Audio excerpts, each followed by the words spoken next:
Meanwhile, Donald Trump, he's actually telling people to boycott Apple. What I think you ought to do is boycott Apple until such time as they give that security number. How do you like that? I just thought it. Boycott Apple. And you're not going to get to the bottom of it unless we use common sense. So I like the idea. Boycott Apple until such time as they give that information. I think that's a great idea. And just moments ago, senior Apple executive says Trump's call for a boycott puts Apple in standing with other good people that he's criticized. Joining me now, Georgette Mosbacher, Rich Lowry, Morgan Ortagus, and Gina Loudon. Rich, let me start with you.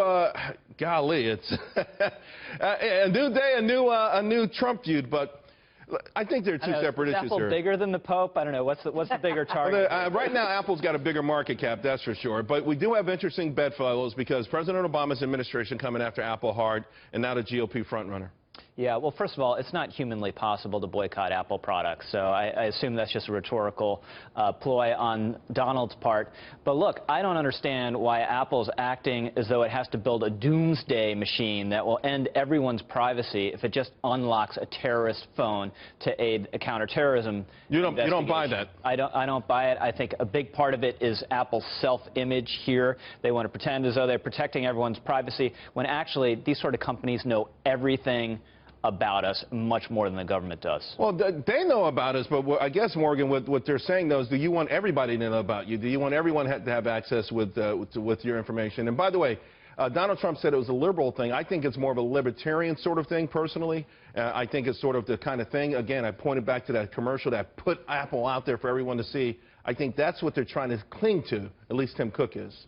Listen, I have to give Donald Trump credit once again for brilliantly playing the media every day. I think we all need to take lessons on how he does it. It was interesting to me that he called for the boycott of Apple, and then I saw on Twitter someone took a picture of the merchandise stand selling his Make America Great Again hats and T-shirts, and it was with the iPads to check out, you know, to use it. So he's going to have to retool his own campaign. Listen, this privacy discussion is one that's very serious. It's not one that we should take lightly. And as I said on your show last night, and I agree with Rich, I think that this is a bit more of a PR move from Tim Cook than anything. The privacy issue is definitely very serious, but the corporations are not above the law. And if terrorists can kill Americans because of your product, then your product is going to have to be modified. Plain and simple. Georgette, I know I saw you in the green room. I saw an iPhone in a garbage can. I thought it was yours. Is that yours?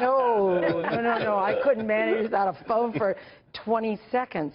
But I do think that maybe it might be a PR stunt, but it will backfire on Tim Cook. What he's done here is he has opened, excuse the pun, a can of worms. Because if this goes to the Congress to be legislated, he's going to have a back door whether he likes it or not. He manages to use the law to protect his trademarks and to protect his intellectual property. But when he will defy a court order when it suits him. The problem here is his timing is really bad because American people are scared. They're frightened. And particularly with all of these people coming over the border and what we saw in San Bernardino, what we saw in France, what we just saw in Turkey, they're going to say, let the government take the phone, one phone, open it. And yet, instead of doing that quietly, he is now going to have to face, I believe, a congressional, they're going to look at this Congress, and he may find he won't have a choice. Well, you know, Gina, earlier today there was a 3-day extension to the to the deadline here. I'm not sure what's going to happen. I have always believed, to Georgette's point, there's an elegant solution about just putting this phone in an armored car, sitting at the Apple, let them unlock it, send back the data, and it shouldn't even be story one, but it is, and that's what we're talking about right now.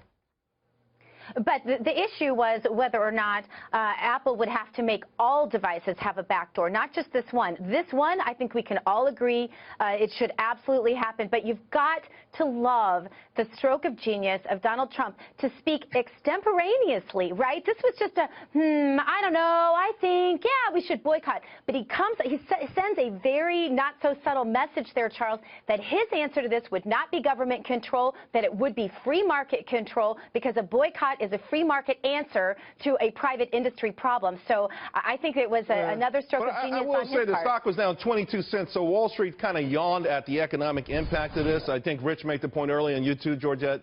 people are sort of wedded to their products, particularly Apple products. Also, a lot of people are saying, hey, is that the presidential solution to everything? Sue, boycott, threaten? I mean, is that how you're going to, run an administration? But